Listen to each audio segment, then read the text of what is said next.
Hello বন্ধুরা, আবার একটা নতুন ভিডিও নিয়ে আমি আপনাদের সামনে চলে এসেছি। আজকে যে ভিডিওটা হতে চলেছে খুবই গুরুত্বপূর্ণ এবং ইন্টারেস্টিং ভিডিও।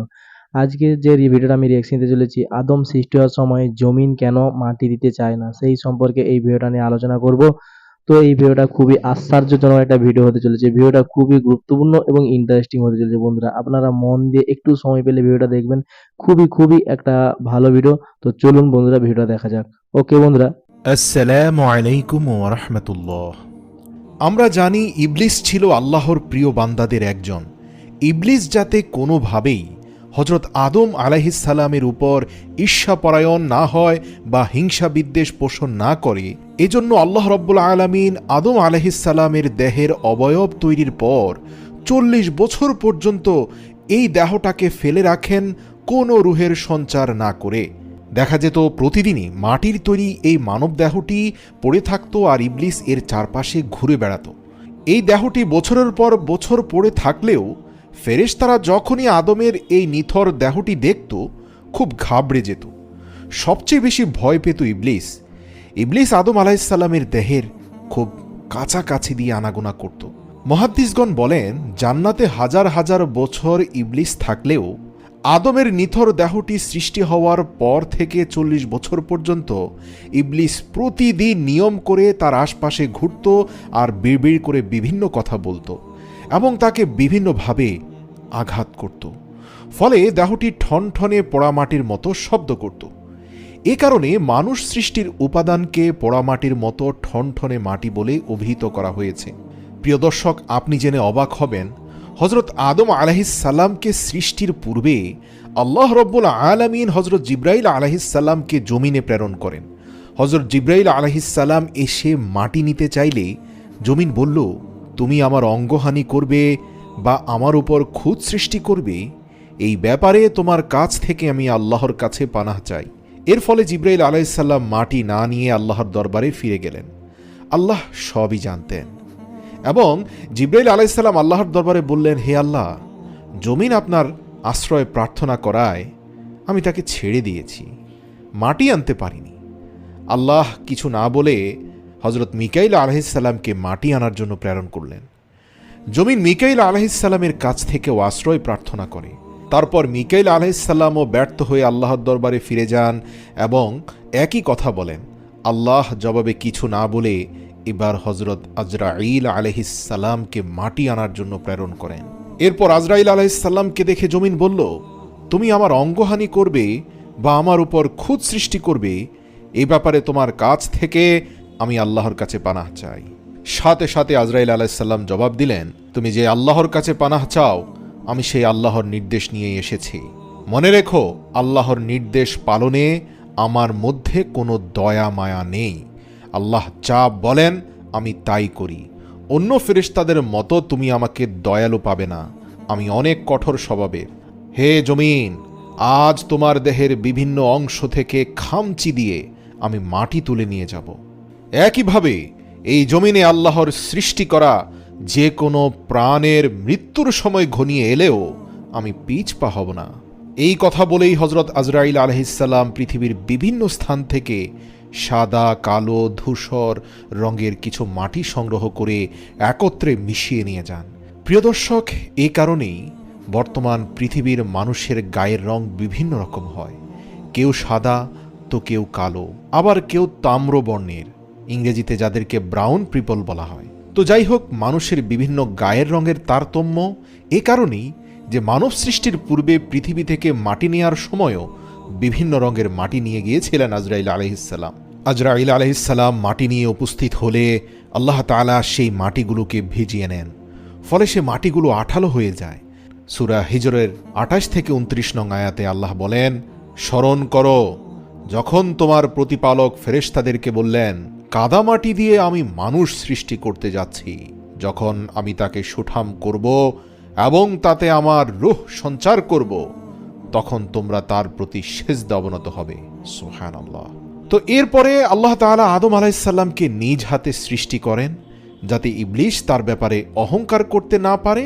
তার জন্য এই মানব দেহটি ৪০ বছর ধরে এভাবেই ফেলে রাখেন। কিন্তু আল্লাহ জানতেন ইবলিসের হৃদয়ে অহংকার ধীরে ধীরে জন্ম নিচ্ছে। আমরা জানি ইবলিস প্রতিদিন এই দেহের আশপাশ দিয়ে হাঁটত এবং ইবলিস এক পর্যায়ে আদমের ঠনঠনে মাটির দেহের মুখ দিয়ে প্রবেশ করত এবং পিছন দিয়ে বের হয়ে যেত। এরপর ইবলিস ফেরেশতাদেরকে বলে, একে তোমাদের ভয় পাওয়ার কোনো কারণ নেই। আমি বুঝতে পারছি না, প্রায় দেখি তোমরা 40 বছর ধরে পড়ে থাকা এই নিথর দেহটাকে দেখে খুব ভয় পাও। জেনে রেখো, তোমাদের রব হলেন সামাদ তথা অমুখাপেক্ষী, আর এটি একটি শূন্য গর্ভ বস্তু মাত্র। কাছে পেলে আমি একে ধ্বংস করেই ছাড়ব। আল্লাহু আকবার। এরপর এক সুনির্দিষ্ট দিনে আল্লাহ রব্বুল আলামিন মজলিসের মধ্যে সকল ফেরেশতা ও ইবলিসের সামনে আদমের দেহের মধ্যে সর্বপ্রথম সেই কুদরতি রূহ ফুঁকে দিলেন। যথাসময়ে আল্লাহ তাআলা হযরত আদম আলাইহিস সালামের দেহের মধ্যে রূহ সঞ্চার করার পর সাথে সাথে সেই রূহ মাথায় গিয়ে প্রবেশ করে। আদম সর্বপ্রথম ব্রেইনের সিগন্যাল পায়, তার সেন্স কাজ করা শুরু করে। তখন আদম আলাইহিস সালাম সাথে সাথে যেই কর্মটি করেন সেটি হচ্ছে তিনি একটি উচ্চ স্বরে হাঁচি দেন। আল্লাহু আকবার। অতঃপর আল্লাহ বলেন, হে আদম, আলহামদুলিল্লাহ বলো। যেহেতু আদমের মাথায় সেন্স ছিল এবং কান দিয়ে আল্লাহর কথা শুনতে পেয়েছিল, তাই সে দিল থেকে বলল আলহামদুলিল্লাহ। তারপর আল্লাহ তাআলা ফেরেশতাদেরকে বললেন, তোমরা আদমের আলহামদুলিল্লাহর জবাবে বলো ইয়া রাহমাকুমুল্লাহ। সাথে সাথে ফেরেশতারা আদমের হাঁচির জবাবে আলহামদুলিল্লাহ পড়ার কারণে নিজেরা বলল ইয়া রাহমাকুমুল্লাহ। এর অর্থ, তোমার রব তোমাকে রহম করুন। সুবহানাল্লাহ। কত দয়া, কত ভালোবাসা, কত প্রেম দিয়ে আল্লাহ আদমকে সৃষ্টি করেছেন। এরপর মাথা থেকে আদমের রূহটি তার দুই চোখে প্রবেশ করল এবং যখনই আদম আইসাইট তথা দৃষ্টিশক্তি ফিরে পেল, সাথে সাথে সে জান্নাতের ফল ফলাদির দিকে দৃষ্টিপাত করতে শুরু করলো। এখনো কিন্তু রূহটা নিচের দিকে নামেনি, হাত পা নিথর। তো আদম এই ফলগুলো দেখে অপলক দৃষ্টিতে তাকিয়ে থাকলো, কারণ এত সুন্দর ছিল এই ফল ফলাদি আর বৃক্ষগুলো। জান্নাতের এই নিয়ামত দেখে সে চোখের পলক ফেলতে পারছিল না। তো এবার আল্লাহর হুকুমের রূহটি আদম আলাইহিস সালামের পেটে প্রবেশ করল। তখন তার মনে খাওয়া দাওয়ার আকাঙ্ক্ষা জেগে উঠল, কেননা চোখ দিয়ে যে ফল তিনি দেখলেন, রূহ যখন পেটে প্রবেশ করল তখন পেট বলতে থাকলো আমার ওই ফলটি চাই। আল্লাহ একবার। ফলে রূহ পা পর্যন্ত পৌঁছানোর আগেই আদম তড়িঘড়ি করে জান্নাতের সেই ফলের দিকে ছুটে যাওয়ার চেষ্টা করে, কিন্তু তার পা চলছিল না, কারণ আল্লাহ রব্বুল আলামিনের হুকুমে মাথা থেকে পেট পর্যন্ত রূহ তখন বিচরণ করছিল, নিচের দিকটাতে এখনো গিয়ে পৌঁছায়নি। তো আদমের এই ফল ধরার ব্যর্থ চেষ্টা দেখে আল্লাহ রব্বুল আলামিন একটি মন্তব্য করেন। সেটা পবিত্র কোরআনের সূরা আম্বিয়ার ৩৭ নম্বর আয়াতে আছে। আল্লাহ বলেন, সৃষ্টিগতভাবে মানুষ তাড়াহুড়া প্রবণ। আল্লাহ একবার। প্রিয় দর্শক, এই কথাটির ভিতরে কত মাহাত্ম্য লুকিয়ে আছে একবার ভেবে দেখুন। আমরা আদম সন্তানরা কত তাড়াহুড়া প্রবণ। আমরা ব্যবসা বলেন, বাণিজ্য বলেন, যে কোনো বিষয়ে বলেন, আমরা অনেক তাড়াহুড়ো করি। কোনো একটা মানুষ নতুন একটা চাকরিতে জয়েন করলো, সে চায় রাতারাতি তার প্রমোশন হয়ে যাক, খুব দ্রুত সে কোটিপতি হয়ে যাবে। কেউ ব্যবসা ধরলো, তারা সবাই চায় অতি দ্রুত তার ব্যবসায় সফলতা পেয়ে যাবে এবং সে অনেক টাকার মালিক হয়ে যাবে। শুধু তা না, দুনিয়াবি বিভিন্ন স্বার্থ হাসিল করার জন্য আমরা অনেক তাড়াহুড়ো করি। এটা মূলত আমাদের সৃষ্টিগত অভ্যেস। আর সেই ব্যক্তি শ্রেষ্ঠ হয় যে এইখানে ধৈর্য ধারণ করে এবং ধীর স্থির পায়ে অগ্রসর হয়, কেননা আল্লাহ ধৈর্যশীলদের সাথে আছেন। আবার ওইদিকে সৃষ্টিগতভাবে আল্লাহ আমাদেরকে তাড়াহুড়ো প্রবণ বানিয়েছেন। এটা আদম সন্তানের জন্য অন্যতম একটা পরীক্ষা, যে সৃষ্টিগতভাবে আল্লাহ আমাদেরকে তাড়াহুড়ো প্রবণ বানিয়েছেন, কিন্তু যদি আমি নিজের বিবেককে কাজে লাগিয়ে ধৈর্যশীল হই, তাহলে আমি আল্লাহর কাছে অন্যদের থেকে অনেক বেশি যাজা খায়ের পাব। তো আলহামদুলিল্লাহ, এরপরে আল্লাহ তাআলা বললেন, হে আদম, আমি তোমার পুরো শরীরে রূহের সঞ্চার করেছি, তুমি ফেরেশতা দলের কাছে গিয়ে দেখো তারা কি বলে। তখন আদম আলাইহিস সালাম ফেরেশতাদের দলের কাছে গিয়ে তাদেরকে সালাম দেন। তারা অবশ্য ওয়ালাইকুম আসসালাম ওয়া রাহমাতুল্লাহি ওয়া বারাকাতুহু উত্তর দেন। তখন আল্লাহ তাআলা বলেন, হে আদম, এই যে সালাম দিলে এবং উত্তর পেলে, এটা তোমার এবং তোমার বংশের অভিবাদন। এখন থেকে তুমি এটা প্র্যাকটিস করবে, ভবিষ্যতেও তোমার বংশধরদেরকে শেখাবে। সাথে সাথে আদম আলাইহিস সালাম জিজ্ঞাসা করলেন, হে আমার রব, আমার বংশধর আবার কি? তখন আল্লাহ তাআলা বললেন, তুমি আমার দুই হাতের মধ্যে একটি হাত পছন্দ করো তো। তখন আদম আলাইহিস সালাম বললেন, হে রব, আমার কাছে তো ডান হাতটাই পছন্দ। তখন আল্লাহ রব্বুল আলামিন তার কুদরতি ডান হাত আদম আলাইহিসসালামের পিঠে বুলালেন এবং কিয়ামত পর্যন্ত আগমনকারী সকল মানুষের রূহকে বের করে এনে তার সামনে পেশ করলেন। আদম আলাইহিসসালাম তাদের মধ্যে উজ্জ্বল একটি ব্যক্তিকে দেখতে পান।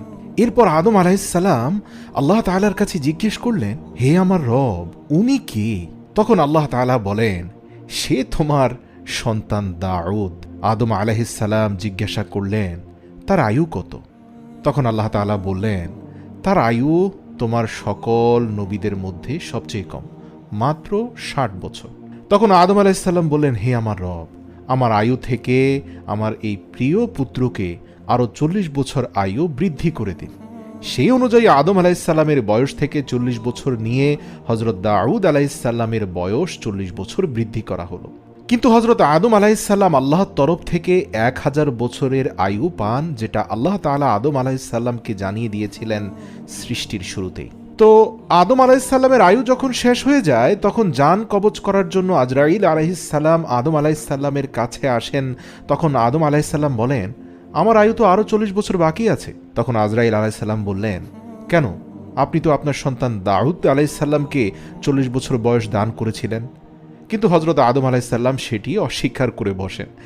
এর কারণ এমন নয় যে আদম আলাইহিসসালাম জেনে শুনে অস্বীকার করেছেন, মূলত তিনি ভুলে গিয়েছিলেন, একেবারে বেমালুম ভুলে গিয়েছিলেন। এ কারণে আদম আলাইহিসসালামের সন্তানদের মধ্যেও এরকম মন ভুলে যাওয়ার প্রবণতা রয়েছে, আর ভুলে যাওয়ার দরুন অস্বীকার করার প্রবণতাও রয়েছে। তিনি পূর্বের কথা ভুলে যান, ফলে তার সন্তানদের মধ্যেও এই বিস্মৃতির প্রবণতা রয়েছে, আমার আপনার মধ্যেও রয়েছে। আদম আলাইহিসসালাম ত্রুটি করেন, তাই তার সন্তানেরাও ত্রুটি করে। আল্লাহ তাআলা আদম আলাইহিসসালামকে সকল কিছুর নাম সুন্দরভাবে নিজেই শিখিয়ে দেন। সব কিছুর নাম আদম আলাইহিসসালাম বলতে পারত। পৃথিবীর শুরু থেকে প্রলয় পর্যন্ত ছোট বড় সকল বস্তুর ইলম এবং সেটি ব্যবহারের যোগ্যতাও আদম আলাইহিসসালামকে দিয়ে দেওয়া হলো। এরপর আদম আলাইহিসসালামকে ফেরেশতাদের সামনে পেশ করে আল্লাহ তাআলা ফেরেশতাদেরকে ওই সকল বস্তুর নাম জিজ্ঞাসা করলেন। কিন্তু সঙ্গত কারণে ফেরেশতারা এত জ্ঞান, এত নলেজ এবং এত ইন্টেলিজেন্স, এত ক্রিয়েটিভিটি দেখাতে পারেনি। তখন আল্লাহ তাআলা আদম আলাইহিসসালামকে বললেন, ইয়া আদম, আমার প্রিয় সৃষ্টির সেরা, দেখি তুমি এই ফেরেশতাদের সামনে তোমার নিজের দক্ষতা, যোগ্যতা, জ্ঞান ব্যবহার করে সকল বস্তুর পুঙ্খানুপুঙ্খ বলে দাও তো। হযরত আদম আলাইহিসসালাম যখন অকপটে সকল অজানা বিষয় তাদের সামনে বর্ণনা করতে থাকলেন, সকল ফেরেশতারা মন্ত্র মুগ্ধের মতো শুনতে থাকলো এবং অবাক হয়ে গেল যে তাদের প্রভু মহান আল্লাহ এমন এক সৃষ্টি বানালেন যাকে এক কথায় জ্ঞানের ভাণ্ডার বলা যায়। ফলে ফেরেশতারা অকপটে তাদের পরাজয় মেনে নিল এবং সাথে সাথে আল্লাহর মহত্ব এবং পবিত্রতা ঘোষণা করে বললেন, হে আল্লাহ, আপনি আমাদের যতটুকু শিক্ষা দিয়েছেন তার বাইরে তো আমাদের কোনো জ্ঞান নেই। নিশ্চয়ই আপনি সর্বজ্ঞ, দূরদৃষ্টিময়। অথচ আল্লাহ যখন পৃথিবীতে খলিফা সৃষ্টি করার ব্যাপারে ফেরেশতাদের পরামর্শ চাইলেন, তখন আল্লাহ বলেছিলেন, এই বিষয়ে তোমাদের বক্তব্য কি? আমি পৃথিবীতে ভিন্ন ধরনের এক সৃষ্টি করতে চাই, যেটা হবে মানব জাতি। সাথে সাথে ফেরেশতারা বলল, হে আল্লাহ, ইতিপূর্বে জিনজাতি দুনিয়াতে বিভিন্ন ফ্যাসাদ সৃষ্টি করেছে। সেই অভিজ্ঞতার আলোকে আমরা বলতে পারি, আপনি কি পৃথিবীতে এমন কাউকে আবাদ করতে চান যারা সেখানে ফাসাদ সৃষ্টি করবে এবং রক্তপাত ঘটাবে? অথচ আমরা আপনার হুকুম পালনে কত অবিচল এবং কত দৃঢ়। নিঃসন্দেহে আপনি সর্বজ্ঞ। এখানে ফেরেশতারা কিন্তু আল্লাহর সিদ্ধান্তের উপর আপত্তি জানায়নি, বরং তাদের কথার ধরন ছিল তারা আসলে অজ্ঞ। তারা আল্লাহর কাছে এই বিষয়ে জানতে চায়। নিঃসন্দেহে আল্লাহ সকল কিছু জানেন। আর আল্লাহ রব্বুল আলামিন আদমের দূরদৃষ্টি এবং প্রজ্ঞা প্রদর্শন করে ফেরেশতাদের সেই উত্তর দিয়ে দিলেন। সুবহানাল্লাহ। আদমের এই দক্ষতা, যোগ্যতা এবং প্রজ্ঞা সকল ফেরেশতাদেরকে অভিভূত করলেও ইবলিস প্রচণ্ড রকম ঈর্ষা আর হিংসায় আক্রান্ত হয়ে যায়। অতঃপর আল্লাহ তাআলা যখন আদম আলাইহিসসালামের সামনে সকল ফেরেশতাদেরকে সম্মানসূচক সিজদা আদায় করতে বললেন, দীর্ঘ 50 বছর ধরে পড়ে থাকা ঠনঠনে মাটির এই অবয়ব আজ রূহ প্রাপ্ত হয়ে এত তেলেসমাতি দেখাচ্ছে, তা যেন আর সহ্য হচ্ছে না। 40 বছরের সকল ক্ষোভ একদিনে ঝেড়ে দিল ইবলিস। সেখানেই সবার সামনে বলে বসল, অসম্ভব, আমি একে কোনোভাবেই সিজদা করব না।